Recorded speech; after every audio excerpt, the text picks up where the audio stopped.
E agora é hora da gente bater papo. A gente vai falar sobre alienação parental com a Pamela Magalhães, que está aqui nos nossos estúdios, é psicóloga. Tudo bem, Pamela? Boa tarde.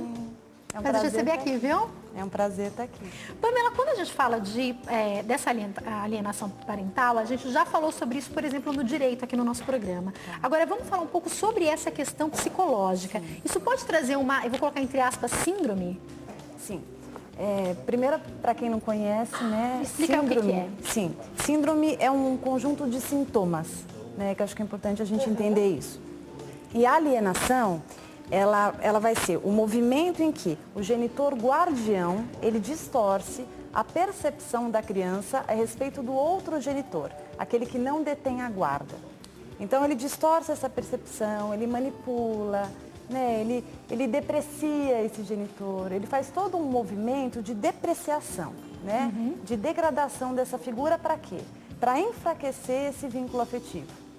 Agora, Pamela, uma pergunta a você como psicóloga.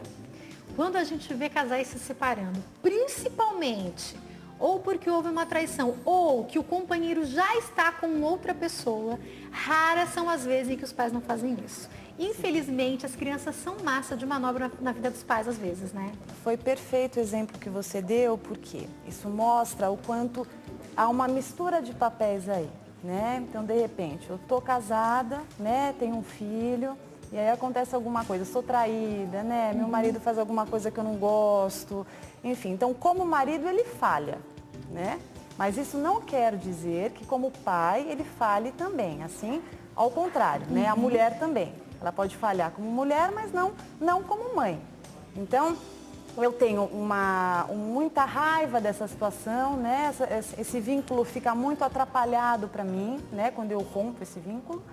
E, de repente, na separação, o filho que está no meio do caminho, ele fica muito dividido, porque ele é usado nessa ponte, né? Ele fica muito machucado, porque como eu estou com raiva do meu marido, o que eu faço?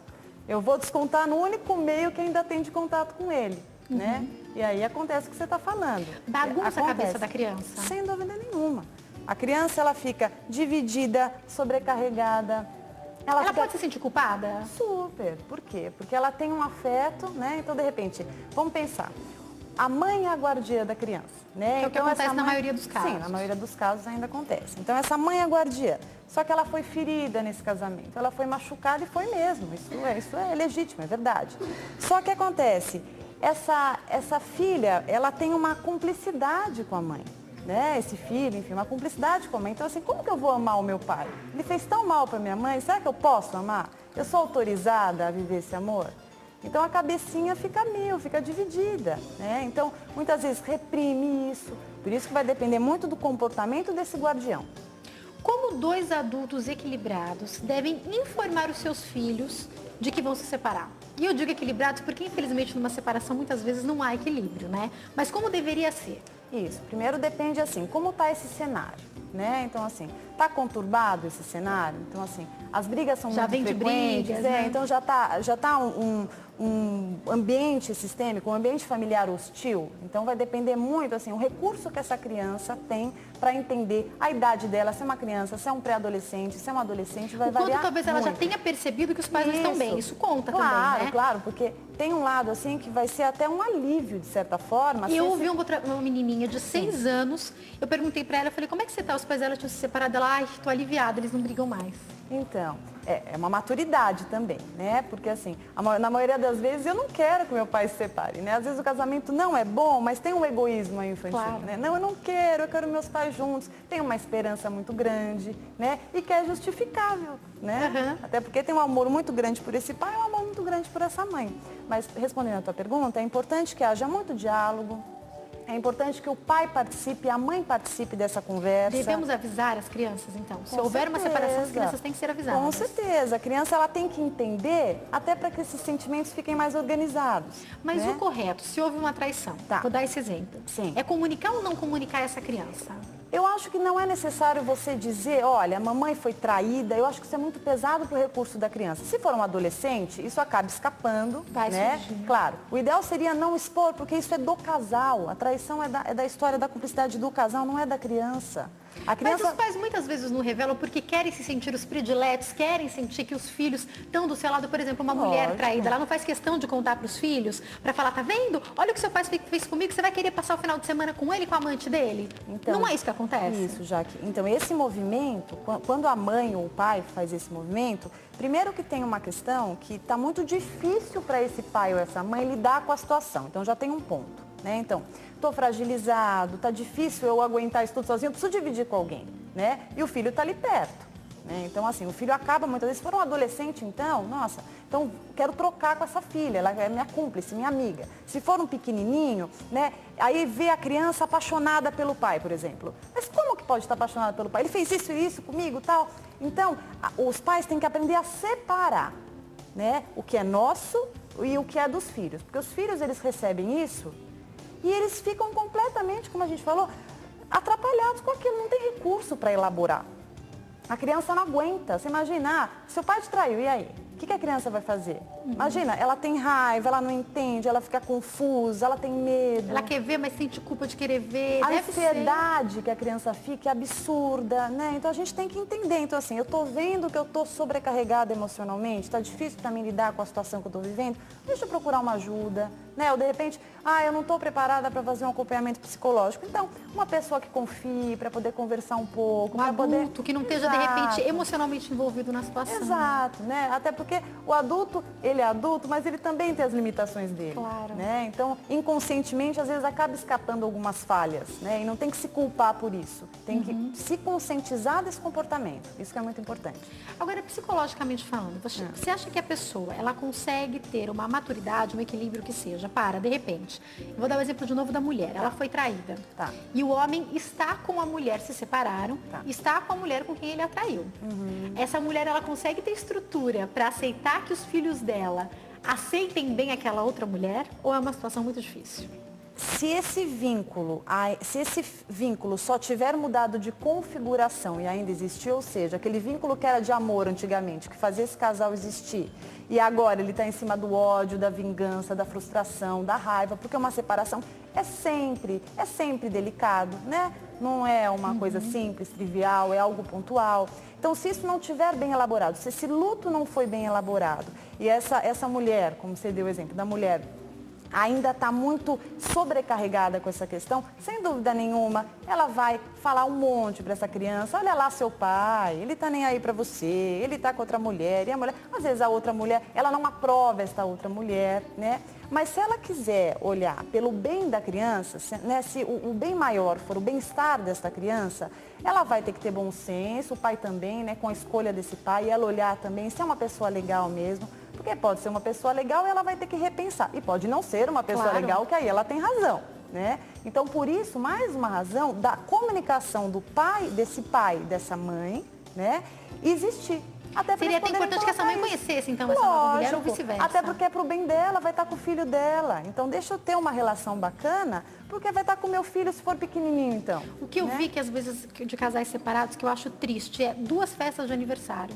Porque Sim. o pai e a mãe não querem se misturar, porque a mãe já tem um namorado, o pai tem a namorada, faz 2 festas, as famílias não se misturam. Seria ideal que fosse uma festa só ou não? Então, Jaque, para você parar para pensar o que você está falando, perfeito o teu exemplo. Mas olha só, por que será que eu preciso fazer 2 festas? Se a gente trazer para o racional, que sentido tem isso? Por que eu não posso ver o meu ex-marido com outra pessoa e o meu ex-marido não pode me ver com outra pessoa? Por que tem que ter essa raiva? Porque isso sobrecarrega a criança, a coitadinha fica, em vez de ficar feliz com a festa, ela fica tensa. Ai, meu Deus, tem festa. Você vê a criança, em vez de estar feliz, nervosa. Ai, eles não podem se ver. Ai, meu Deus, se é minha mãe Será que meu pai vai aparecer? Será que não vai? Às vezes briga, não sabe. E briga, então. E quando começa a ter briga, estresse, a criança estressa, né? E aí, N consequências para essa criança. Ansiedade, agressividade, baixa no rendimento escolar, hostilidade, né? Essa criança começa a desenvolver dificuldades sociais, ela começa a ter complicações no convívio com a própria família. Lá na fase adulta, quando ela for se relacionar com alguém, ela pode trazer problemas, consequências dessa infância? Sem dúvida, com certeza. Se eu sou privado de viver um afeto, eu sempre falo que a criança e o adolescente, ele precisa de amor, né? A criança ela precisa tanto do amor quanto ela precisa brincar. Então ela precisa desse pai e dessa mãe amando muito e acreditando nesse amor para ela formar a identidade dela, ter tranquilidade para formar esse caráter e essa personalidade dos dois, essa importância dos dois lados, para que ela consiga, nessa idade adulta, viver as relações de uma forma saudável, acreditar nos vínculos. Então, se eu tive um guardião lá, vamos pensar numa separação, uma mãe ou um pai guardião manipulador, né, que de repente me privou do contato com o meu outro genitor, eu tenho um modelo muito escasso, muito deficitário, né, e eu acabo me tornando um adulto muito deficitário também. Aí eu vou ter que recorrer, obviamente, para uma psicoterapia, né? Vou ter que correr atrás desse prejuízo para poder fortalecer meu caráter, senão vou ter um núcleo depressivo completamente ativo, posso ter um transtorno de personalidade, um transtorno de ansiedade. Então, olha o que os pais podem fazer com os filhos, sem né? dúvida. Agora, Pamela, em contrapartida, eu continuo dando o exemplo da mulher ficando com a guarda das crianças, porque é o que acontece ainda na maioria dos Mais casos, frequente, né? Agora, a pergunta que eu te faço é, eu também já vi muitos casos de que o pai de fato é ausente, de fato está mais presente na outra família e a mãe fica num jogo de cintura tentando fazer com que a criança não sinta a raiva desse pai. Eu já vi muitas vezes, é o jogo de futebol, é a peça de teatro, que esse pai nunca aparece e a mãe tenta falar, não deu, ele estava trabalhando. Mentira, muitas vezes ele esqueceu. Como que a mãe pode reagir nessa situação? Jaque, primeiro assim, você está contando também um exemplo muito bom, porque isso acontece mesmo. Em consultório eu vivo situações assim com paciente, né?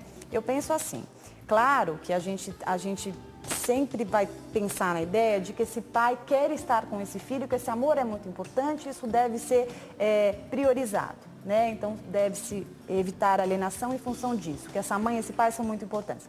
Porém, se a gente pensar num pai negligente, por exemplo, como você está falando, essa mãe vai tentar, que eu acho muito bacana, porque ela está olhando pelo filho, né? Então, assim, eu vou tentar o contato, então eu penso que ela tem que tentar esse diálogo, ela tem que tentar conversar com esse pai, olha o que está acontecendo, tentar elucidá-lo e conscientizá-lo do que está acontecendo e o mal que pode fazer para essa criança com essa negligência de carinho e atenção.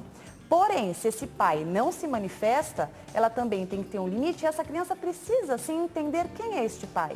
Tá, esse pai é alcoólatra e ele não pode ver, ele não tem condições de estar fazendo as visitas. Ah, esse pai é um drogadito, ou esse pai, ele é ausente, esse pai, ele tem questões aí emocionais, que ele tem outra família, ele abdicou dessa. Essa criança, de acordo com o recurso emocional, com a idade que ela tem que ir sendo informada e preparada para entender este pai. E ela tem que entender que, de repente, amanhã o pai não vai estar no casamento, por exemplo. Sim, então, ela tem que estar preparada para isso. É porque, já que esse é o pai dela, a gente não escolhe pai e mãe, a gente tem que aprender a lidar. Se a gente ficar eternamente se queixando, então vou no consultório, né? O paciente vai lá, meu pai é assim, meu pai é assado, sei o que. Perfeição não tem, cada um tem as suas virtudes e seus defeitos. Uns são mais adequados, os outros são menos adequados, mas são pai e mãe. E a gente tem que saber aceitar e entender. Né? E se dá para eu ter uma proximidade saudável, ótimo. Se não der, eu vou aceitar isso e aprender a conviver com isso. Não dá para esconder uma verdade, porque uma hora aparece e dói muito quando é escondida, porque dá asas a uma idealização. Aí a criança fica idealizando um pai super-herói e na verdade não. Na verdade, e aí a culpa é da mãe, né? A mãe que não leva, a mãe que não faz, ela idealiza. Então deixa ela ver, de acordo com as medidas adequadas, né? Agora, em vários momentos você citou para nós os recursos que cada faixa etária vai ter. É importante um acompanhamento psicológico muitas vezes, quando esse companheiro que ficou sozinho com a criança, seja um homem ou uma mulher, se vê meio perdido nessa situação? Sem dúvida nenhuma. Cada idade tem um recurso. Né? E o acompanhamento, se a gente pensar numa alienação, se existe mesmo uma síndrome, a gente vê aí uma conjunção de sintomas que apontam uma síndrome mesmo de alienação parental, precisa-se sim de uma procura, de uma intervenção jurídica, né? E de uma visita do psicólogo ali, mediada, né? Para que se avalie a criança e para que a gente consiga mudar esse formato. Né, e às vezes até a raiva dessa mãe, por exemplo, já passou 2 anos. Só que tudo que ela fez nesses 2 anos ficou naquela criança como consequência, né? Aí agora a raiva dela passou, ela entendeu o que ela fez e está internalizado na criança aquilo. E aí você pega essa criança, de repente, mais velha, um adolescente, um adulto, com uma visão ainda infantil e ainda com aquela lavagem cerebral que foi feita pela manipulação. Então, assim, respondendo uma coisa que você me falou há um tempinho, uma pergunta atrás, quando essa criança se torna um adulto, ela entra em contato muitas vezes com a culpa. Porque ela olha e fala assim, nossa, eu fui manipulada mesmo, olha como que era. E dá uma culpa muito grande, né? E aí dá um desespero de tentar resgatar, então às vezes ativa um núcleo depressivo. Por isso que é muito bom que, percebendo, né, a pessoa procure uma ajuda. A própria pessoa que de repente está praticando uma possível alienação, procure ajuda porque ela também precisa. Muitas vezes é inconsciente, não está percebendo, tem essa mágoa mal elaborada. Ela quer o melhor para o filho, mas ela está mal elaborada, por isso que ela faz dessa forma, Isso. né? E o pai ou a mãe que está sendo alienado, procure também uma ajuda, uma intervenção jurídica, se a gente pensar, porque a gente tem 3 graus de alienação, a gente tem o leve, o moderado e o severo, né? Dentro de um moderado, de um severo, em que essas visitas são completamente sabotadas, né? Em que assim, esse pai ou essa mãe ficam completamente fora do progresso dessa criança, do desenvolvimento dessa criança, começa a perceber que estão sendo privados dessa Não se avisa quando vai ter um teatro, não se avisa quando a criança escolar, né? Não tem aviso nenhum, nem com a questão de saúde da criança. Né? Então, dentro dessa configuração, tem que ter uma intervenção jurídica e essa questão da visitação tem que ser revista e muitas vezes, em caso severo, até a guarda é invertida. Agora, para a gente finalizar, eu tenho só um minutinho, Pamela. Tá. Eu já vi muitos casais se queixarem que a criança está com eles e quando vai para a casa da mãe do seu novo companheiro ou do pai da sua nova companheira, a criança volta com a cabeça mudada. Isso é uma coisa que eu já ouvi várias vezes. Percebendo isso, qual que é o primeiro passo? Então, se no momento que a criança está indo, ela volta com a cabeça mudada, mostra que ela não está conseguindo saber o que pensar, o que perceber daquela situação. Então, o diálogo tem que ser muito importante, isso pode ser um indício que está acontecendo alguma coisa, né? Pode ser também uma alienação parental que está acontecendo. Por que ela vem com a cabeça mudada? O que está acontecendo naquele ambiente, né? Às vezes ela vem mais agressiva com a mãe. Por que está mais agressiva? Então, assim, de repente esse pai fala algumas coisas sobre a mãe que a machuca, né? Ou essa mãe fala alguma coisa desse pai que machuca. É difícil ouvir depreciarem uma pessoa que você ama. Né? Então, eu acho que essa configuração só acontece quando a relação dos ex-cônjuges, ela está muito deficitária. Então, é muito importante que consiga fazer o luto desta relação e consiga entender que, embora marido e mulher não existam mais, pai e mãe é para sempre. É uma sociedade eterna. Infelizmente tem que finalizar, mas eu quero te falar, pense muito bem antes de se casar e pense muito bem antes de se separar. Veja se é a única alternativa de fato, porque às vezes as pessoas fazem isso na raiva, aí o outro segue a vida e você percebe que ainda amava, não precisava ter feito isso, né? Sim. E os filhos muitas vezes sofrem. Infelizmente eu tenho que encerrar, Pamela, mas muito obrigada pelos seus esclarecimentos, viu?